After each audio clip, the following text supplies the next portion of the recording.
तुम्हें मालूम है, अगर सब कुछ मिलने लगे और हूबहू वैसा ही मिलने लगे जैसा तुम चाहते हो, तो तुम्हें कैसे पता चलेगा कि जो चीज़ अल्लाह से मांग कर और अल्लाह को मना कर मिले, उस चीज़ का मज़ा बिन मांगे मिल जाने जैसा नहीं।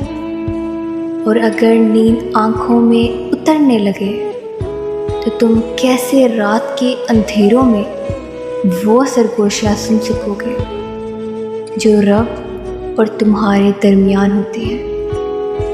तुम्हारी दुआएं सुन ली गई हैं, मगर ये वक्त आजमाइश का है। अब के इंतज़ार कितना करते हो, ये तुम पर है।